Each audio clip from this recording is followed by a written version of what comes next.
Hello and welcome to the 2019 Generational Wealth Summit.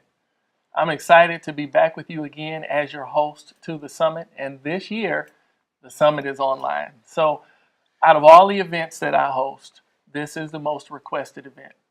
I like this event because it gives us an opportunity not just to talk about real estate, though we will talk about real estate this week, but it also gives us an opportunity to talk from a big picture perspective. The real goal, and I make it very clear, my passion is real estate, my vehicle of choice is real estate, but the real goal is generational wealth. And so whether you're a real estate investor, real estate entrepreneur, or maybe you're a doctor in the medical field, maybe you have an accounting practice, whatever area of industry you find yourself working in, the information that we're going to share with you this week is going to be valuable to bring you from a place of maybe you're just surviving, or perhaps you've already reached financial security. It really doesn't matter. We're going to give you strategy and principles this week on how to elevate yourself to a new place so that we can leave a greater legacy for our family. And so again, my name is Kito Johnson. Welcome to the Generational Wealth Summit.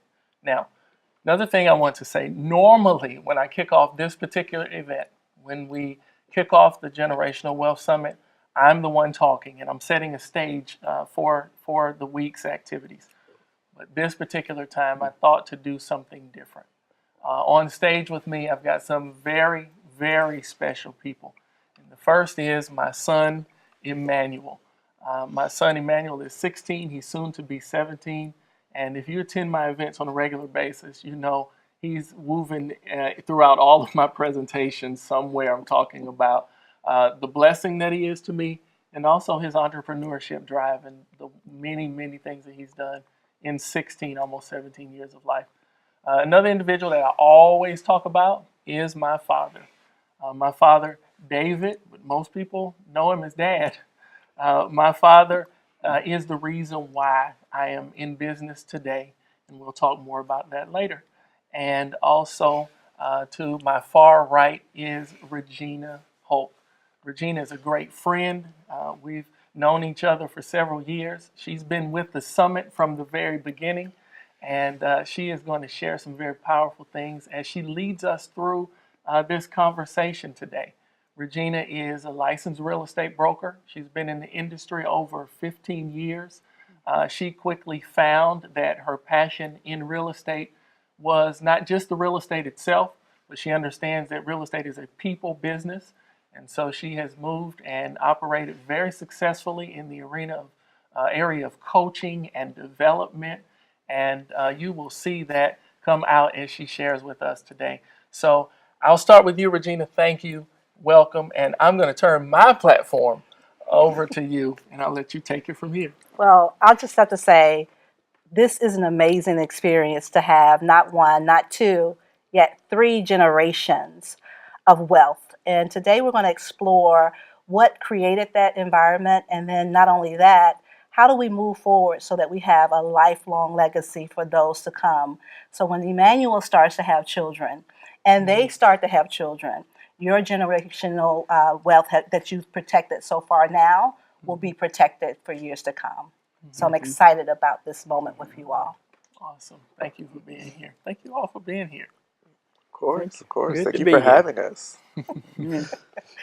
And so the first question that really comes to mind for me is that I know that every human being has a story. And so if you would, Kito, tell us your story up to today. Oh, where do I start? You mentioned the three generations that are sitting here, and just up until a few years ago, there would have been four generations here.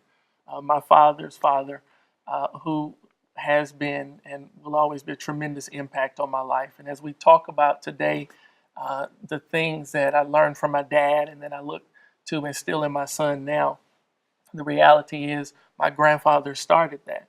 And one of the things that I recall, this entrepreneurship bug, people often ask me how I got started in business. And I talk about how when I was real young, my sister and I used to always ask for money, right? When Christmas, birthdays, what do you want? We'd always say we want money.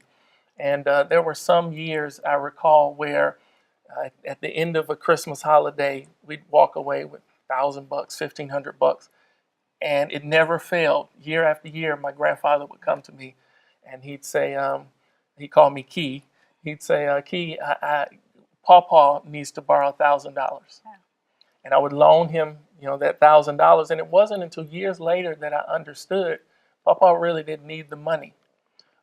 He was teaching me entrepreneurship principles. He was teaching me principles of lending and interest and return on cash for investment. And so I'd lend him this cash, and he'd 6 weeks later give me $1,100 back or $1,200 back, money with interest. Yes. And I look back on experiences like that, and I realize that that seed of entrepreneurship was sown in me even at that young age. And then, fast forward to, I think I was probably 9 years old. And my father, he'll talk about his business, I'm sure, but he had a construction company. And he came in the house one day and he handed me a box of business cards. And on the business card, he had my name, and it said computer consultant and a phone number, right? And from that day, with no computer experience, right? Like, I'm certainly dating myself when I say this, but the internet at the time was dial-up internet. We had Prodigy internet service. We were paying $20 a month for it.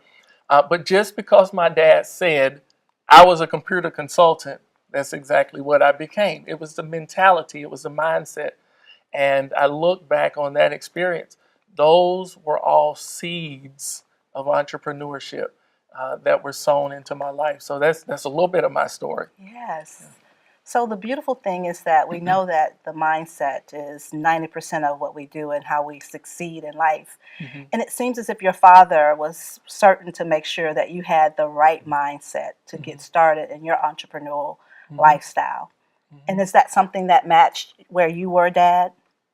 Yes, it is. I went into service when I was 26 years old, and when I got out of service, when I came back from Vietnam, my first thing was I wanted to be in construction.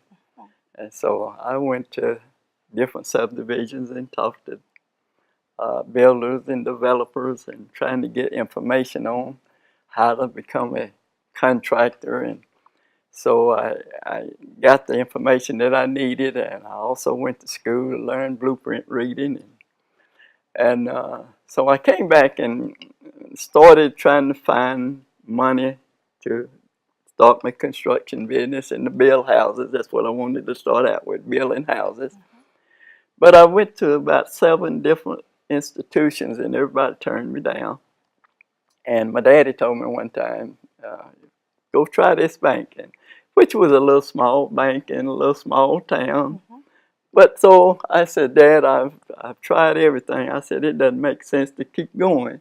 He said, yes, it does. You keep going. And he said, you go try. And so I went to this bank, and I talked to the president. And he said, well, I don't know you, but I know your family. And he says, I'm going to loan you the money. And so I got started that way. Wow. So at that time in your life, it was really about who you knew more so than what you knew at the time. Is that right? Exactly. Exactly. I think if my mom and my dad didn't have a good name and good relationship, I'd have still been searching. Well, imagine that same concept still lives with us today, which is largely a part of why we're here. It's about relationships and building the right relationships.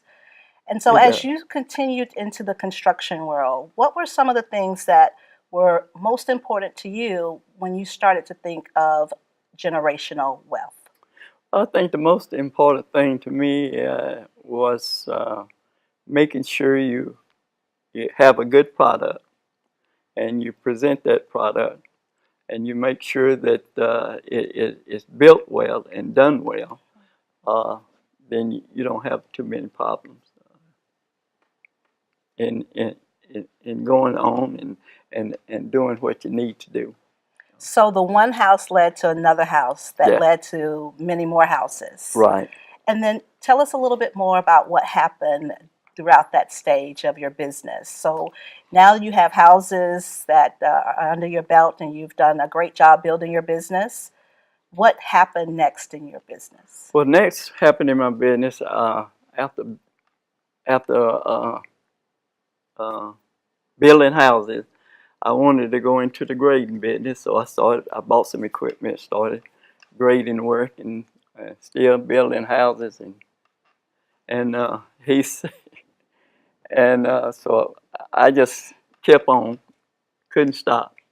When I got started, I just couldn't stop.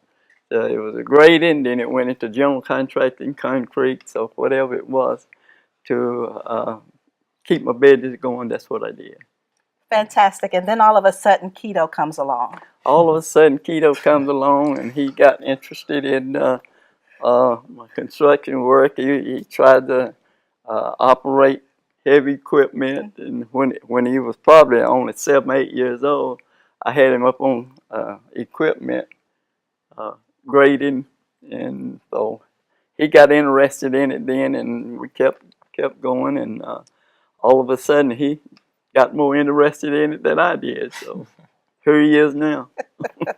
Well, I say success leaves clues, and it certainly seems that you gave him a lot of clues on how to be successful and carry on the reign. And then Immanuel comes along. So, Kito, if you will, share with us what you did to make sure that he also understood what this real estate world. And then, Immanuel, I have a couple questions for you as well. Sure.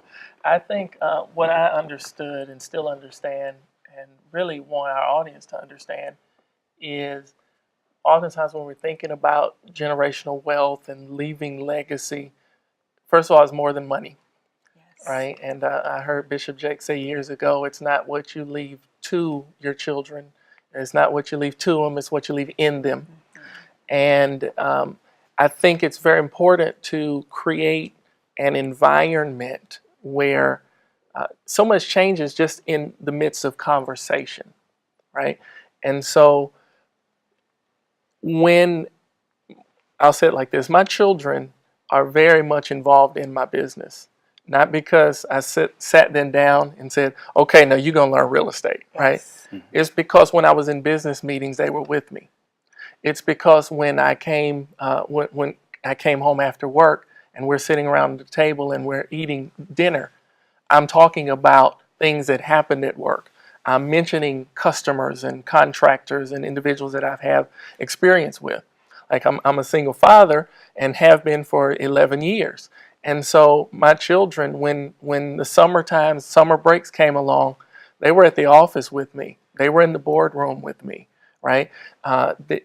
It's not uncommon even to this day for me to be writing a contract or doing some part of my business, and I'll forget the name of maybe an attorney, and I'll say, what's that closing attorney's name? And Immanuel will say, oh, you're talking about Joshua Rand? Or I'll say, what's that general contractor's name? Oh, you're talking about Keith Burley, right? Because of the environment, right? Just being in a place where the conversations are around things that are of lasting impact and lasting importance. Yeah, a great person once told me that people grow into the conversations around them. And it certainly sounds as if Immanuel has done such a great job at that. Now, Immanuel, I understand you're quite the businessman. Is that right? I guess. Well, here's the thing. When you saw your father doing business and as you started to grow, at what point in your life did you decide entrepreneurship was going to be right for you? So my dad was the biggest influence because I was just around that like ever since I was young.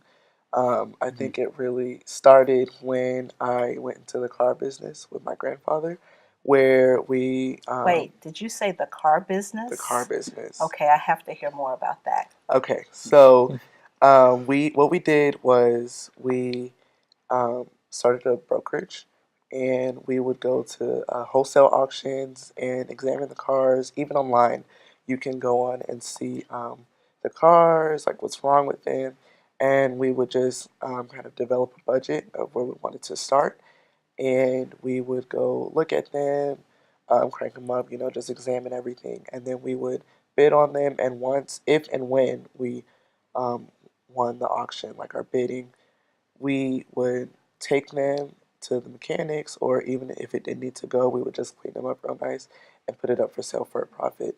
So that's for me where it started, and from there it went into selling just about anything. Because on Craigslist you can sell anything from furniture to an old bike or something. So um, even to this day, if I have something laying around the house I don't need anymore, I can easily go sell it and get some money for it.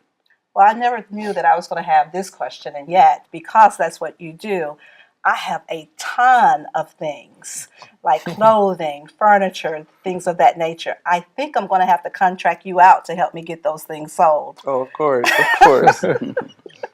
I also understand that you're in the Airbnb business. I am. Recently, I've gone to the Airbnb business with my dad.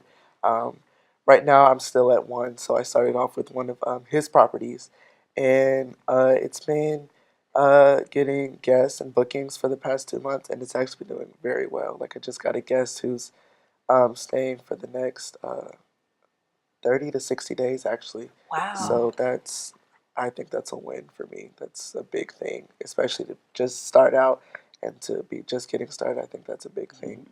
He's taken that particular property that he's speaking of.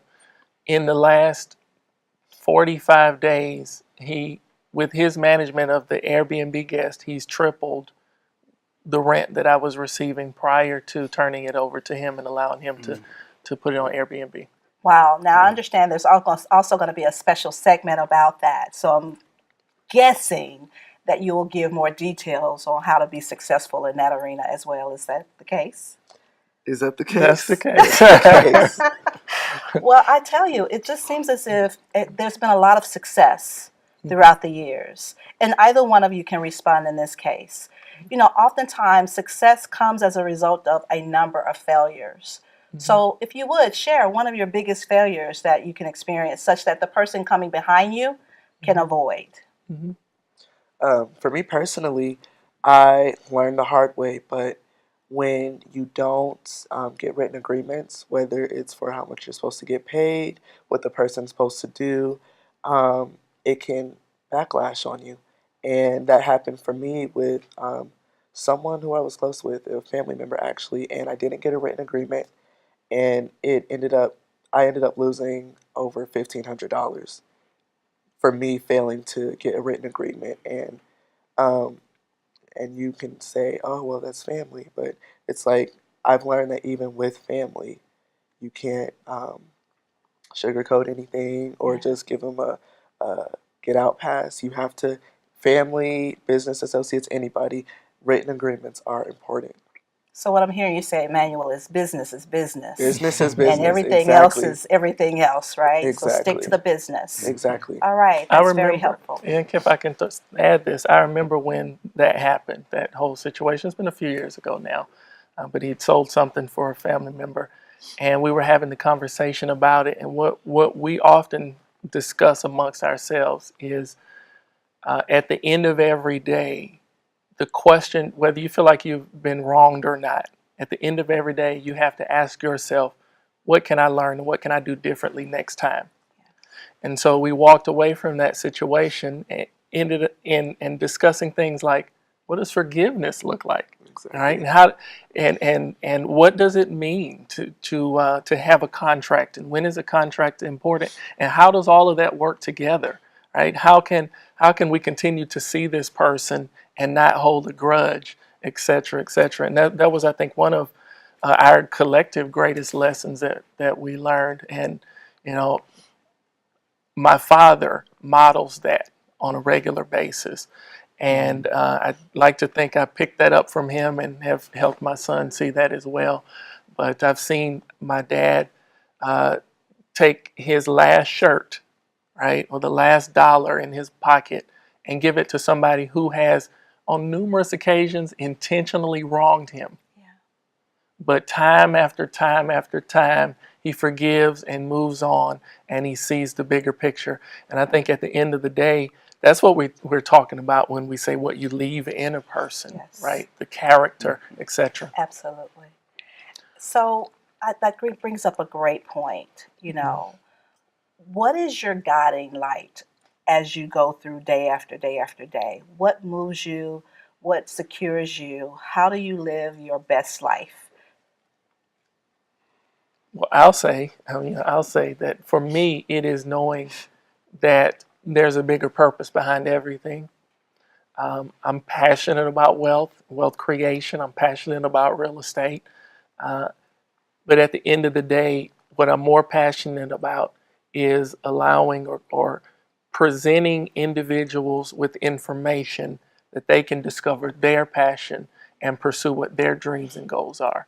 My guiding light is understanding that my life is really not my own, and that I must live it in a way that it impacts the next person, because I don't just have my generations to impact, but if I can impact this individual, there's so many other people and generations on the other side of that are impacted.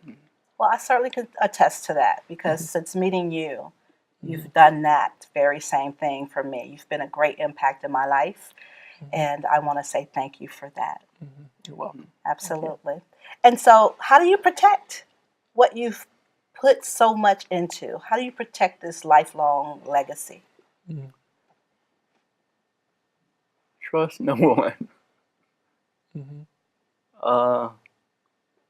In God we trust. Everybody else we polygraph. I understand. So that means you keep a machine right next to you at all times. Is that right? The other thing we must mention is my dad has always been a low-key comedian, right? I don't think I was quite expecting that, Dad. However, I had to be ready, right?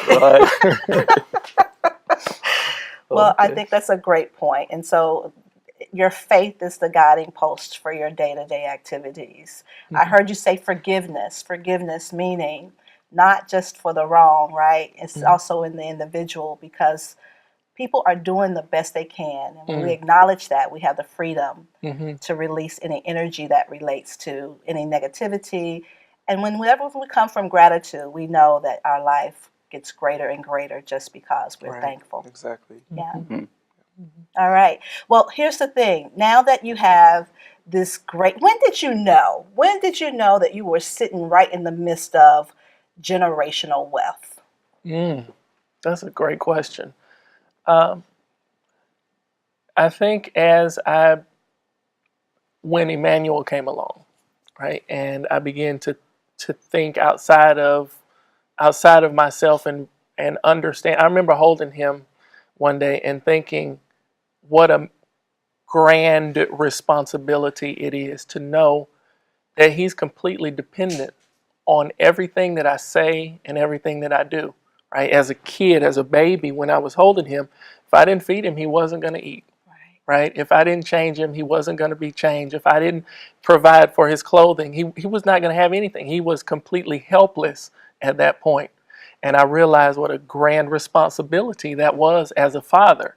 And transitioning from that conversation or that thought, I began to look back and see how my dad carried me, right? The things that my dad placed into me. And then I would see how, okay, so this is why Grandpa, or Papa, we called him Papa, this is why Papa is the way that he is.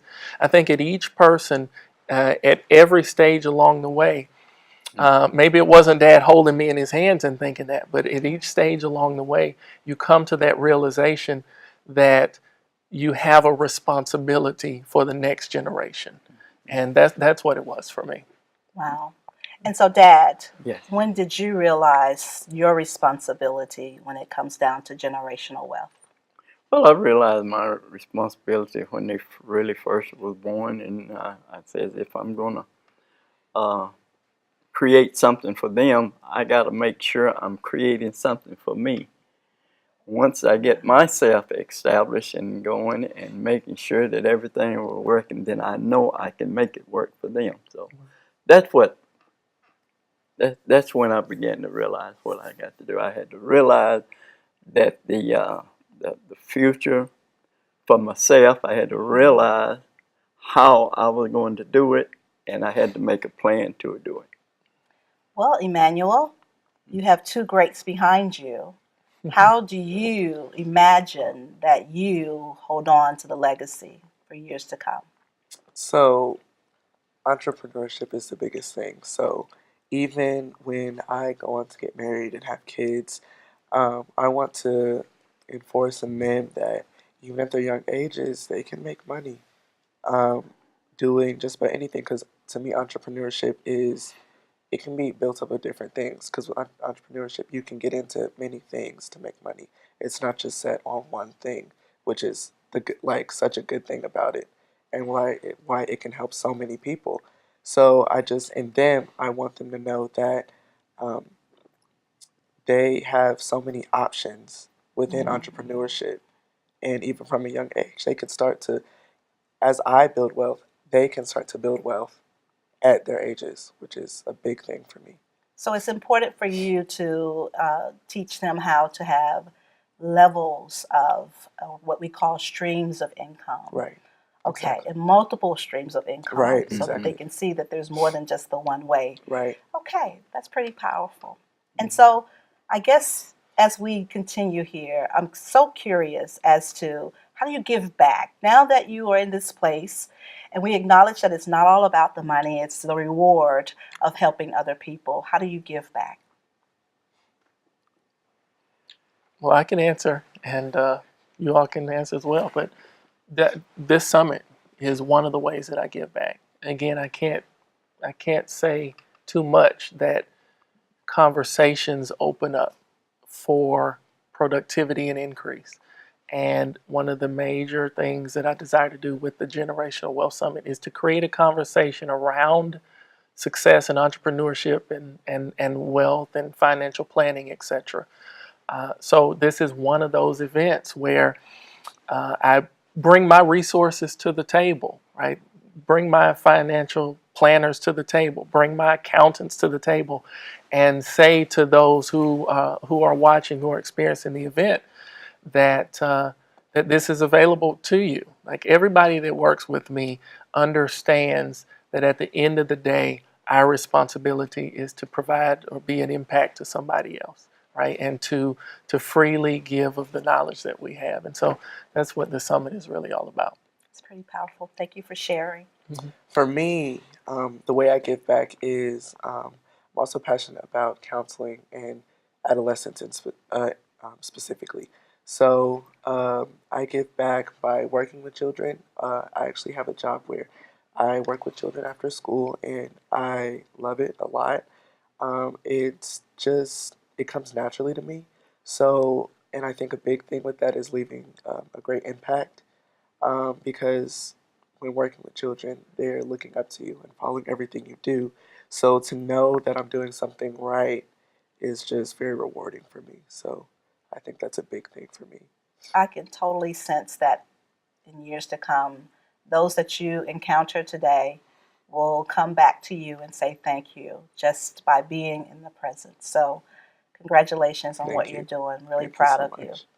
And Dad, I can relate to probably giving back by sharing the things that I have learned over the years and not be afraid to tell people about your failures as well as your good fortune. Because I think people can learn just as much from your failures as they can from your being prosperous. So that's the way I would say that I would give back is just share what I have learned over the years. Yeah. My dad's like the Energizer Bunny, right? He keeps going and he keeps going, and out of all of the things, and we could talk all day about the things that I've learned from him, but one of the things that I've absolutely got from my father is the importance of continuing to move forward when it looks like things haven't worked out the way you wanted them to, when it looks like what other people might classify as a mistake or failure. My dad is the guy that over and over and over again gets back up, dusts himself off, and says, "Okay, let's do it again."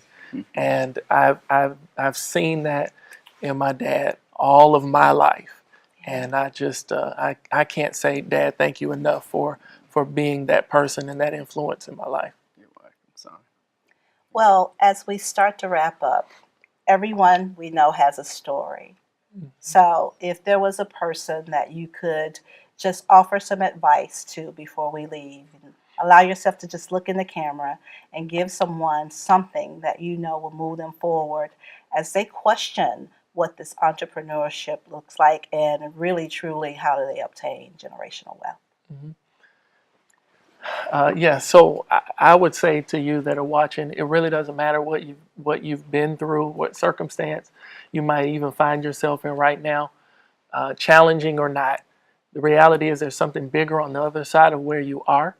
The mere fact that you are watching us in this moment, that you're taking a part of this summit all week long, is an indication that you've been earmarked. If I can say it like this, you've been earmarked for a blessing. You've been earmarked to go to the next place in your life. And I want you to just grab hold of everything that we're going to say over the next few days. There are 15 different individuals that are going to come across this screen to talk to you. Take hold of everything that we say and apply it. And I promise this time next year, your life will look completely different. Thank you. Immanuel. For me, I think the biggest thing is to be open to learning and retaining more knowledge. So as you watch all these speakers and learn this week, be open to all this new knowledge because even now and from the successes that I've had, I'm still learning. And I have to be open to continue learning because sometimes some of my thoughts can get dated. So I have to be open to retain new information so that I can keep on going myself. Not just for me, but for my dad, my granddad, everybody. You just have to be open to retaining more and more knowledge, which is big. It's golden. It's key. All right, thank you. And Dad. Well, I'd like to say to anybody that's getting started in any type of business, first thing is don't lose your hope. I know if I had given up when I was turned down 7 different times from 7 different banks and institutions, I would not be sitting here going through this interview right now with you all if I had given up. So that's what I'm telling you. Don't give up. Keep going and trust. It'll work out. Absolutely. Well, I will tell you, you're such an inspiration, and I would like to say thank you for allowing me to come into your lives and experience what growing up as Kito grew up as a young man, and now Emmanuel's growing into his own space as a young man, and for you sharing your wisdom. So thank you so much for allowing me to have this time with you today. Oh, thank you. Thank you. Thank you so Thank much you. for sharing. We appreciate you. So, again, thank you for being here. I've really enjoyed this interview and the time that we've spent. Now, here's the way this is going to work, all right? Every 12 hours, there's going to be a new session that goes live, right? So that means that at 8 a.m. tomorrow morning, Monday morning, there's going to be a brand new session. You can watch that session for 12 hours, right? At 8 p.m., there's a new session that's coming live. And that is going to roll every 12 hours from now all the way until Saturday. So please don't miss a single session of this year's Generational Wealth Summit. It's going to be absolutely phenomenal. And again, I thank you for being here. And we'll see you tomorrow morning at 8 a.m.